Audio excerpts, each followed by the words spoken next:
La stagione estiva è partita, ma la realtà sarà magra oppure di rilancio per grado? Questa mattina, come documentano le nostre immagini registrate nel quartiere di Porto San Vito, dove si trova la vecchia spiaggia dell'Isola d'Oro, quella libera per capirci, il flusso vacanziero era al limite consentito dai termini stagionali del periodo.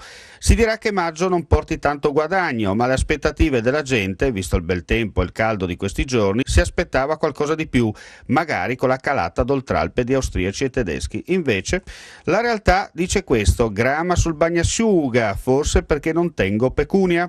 Al di là dei detti più o meno locali, la stagione non è partita con l'acceleratore pigiato, ma la speranza è l'ultima a morire. Biagio Marin, poeta e mentore dell'Isola d'Oro, scrisse dalla sua grado: la solitudine è come la pioggia che suonava leggera sul mare quando, bambino, me ne andavo sulla spiaggia nell'ora che a Levante faceva sera. Parole, pensieri, ricordi e speranze di un tempo lontano che una flebile luce tiene viva in attesa che dal mare arrivi la spinta giusta, quella di rivedere rifiorire la perla dell'Alto Adriatico, magari avviandosi verso una nuova primavera che porti di fatto la ripresa sperata.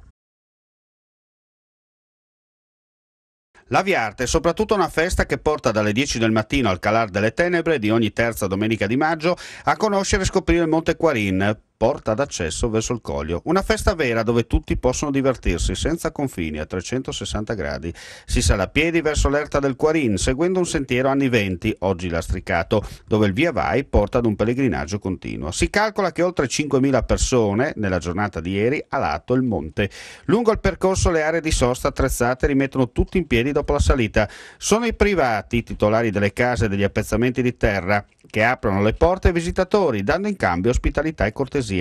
Tra un thai rosso e bianco, frittate di tutte le qualità, specialità gastronomiche tipicamente cormonesi e affini, fanno sì che il gitante, al ritorno verso casa, dopo la faticata culinaria, ripensi al tour, segnandosi già in agenda la prossima edizione. Quando si dice unire l'utile al dilettevole, pardon, crepi l'avarizia, ma la Viarte ti delizia.